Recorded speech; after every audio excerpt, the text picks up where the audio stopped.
Welcome to class today. Today we're going to decide if you're on the Leibniz side or the Newton side. Just kidding, obviously. We're going to talk about maximizing and minimizing functions, and we're going to talk about what's the difference between absolute extrema and relative extrema. All right, so let's look at an example. So here's our example. We're going to consider this function, and there it is. On the interval, what's the maximum and minimum y value of f of x on this interval? Now, it would be really easy to go to decimals. The decimals is going to tell us, but we're not going to do that because we don't need that. Obviously, this is calculus, so let's take a derivative. So f prime of x equals 3x squared minus 4x plus 5. And we know that critical values, okay, sorry, I used a phrase I wasn't going to use too quickly. We know that maximum and minimums occur when the derivative equals 0. And we refer to those x values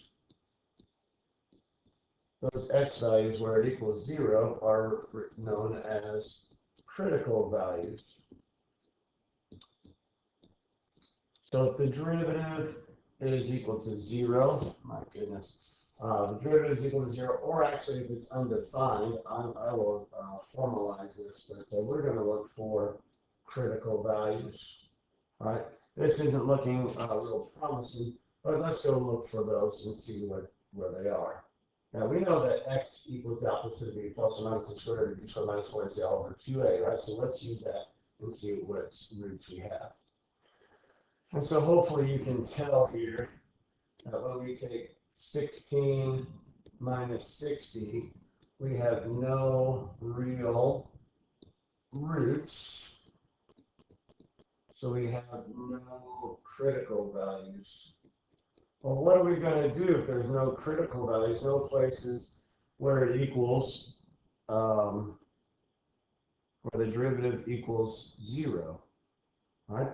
Well, what we have to do is we have to consider the interval.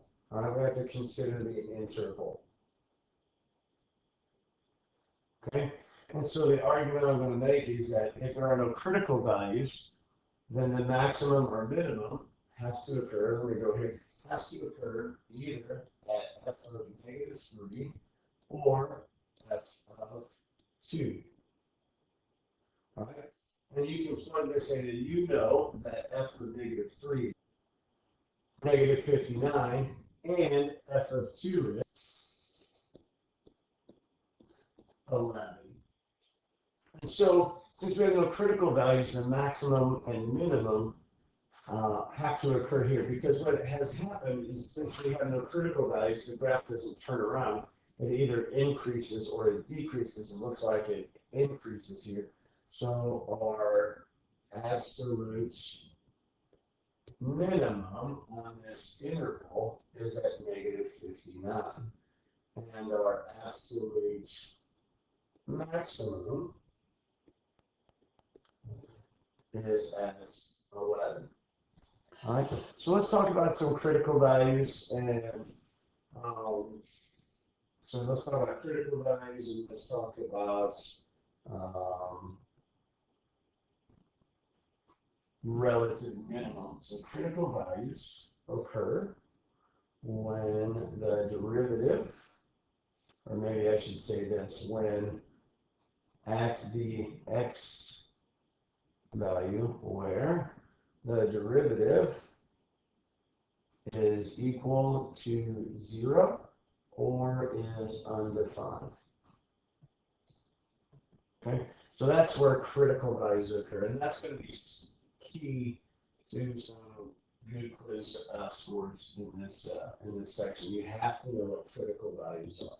All right, and so relative, or this textbook sometimes will refer to it as local maximum or minimum. That's the plural of maximum or minimum. Right, occur at critical values. So if you can find a critical value, that's where we're going to have a relative maximum or a relative minimum. All right. Okay. Okay, so let's look at another example. So here's our example. All right, we're going to try to put all of this together. This will be the last example that we do. So we're going to determine the critical values. So you guys obviously know that f prime of x equals 3 times the quantity x squared minus 1 to the second power times 2x. Now, I would say the only time we simplify this is when we want to solve an equation. So we set this equal to 0. So we have 6x times x squared minus 1 quantity squared equals 0. And so then what we have is we have 6x equals 0, or x squared minus 1 equals 0. And hopefully you know that x equals 0 or x equals plus or minus 1. Those are your critical values. That's your answer. Okay? That's your answer right there. Those are your critical values. We'll talk about in class because this is something that doesn't come up very often. But that's also key, all right, to understanding critical values. It could be undefined, and we'll look at some examples of that in class.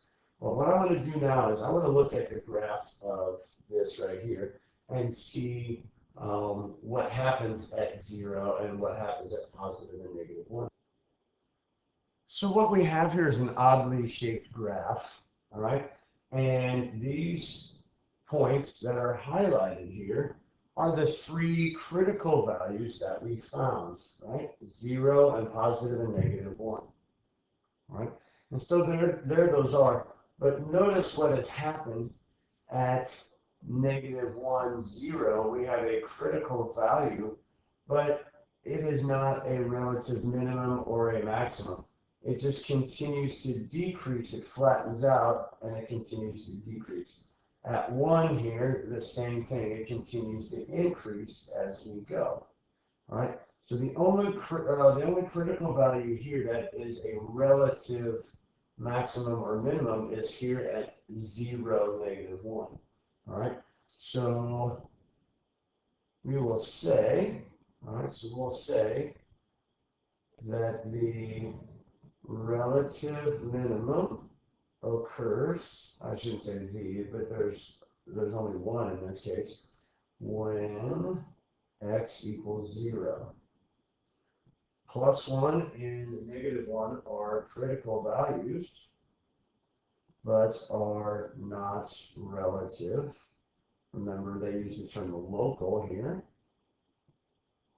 Extrema. Okay? It's not a relative maximum or a relative minimum. That's why we refer to it as extrema. It's one term that covers all of them. All right. I've taken enough of your time. Hopefully this kind of puts together critical values and relative extrema and all those good things. Hey, I appreciate you watching. Thanks for taking the time to get all the way through this. Have a great day. We'll talk to you later.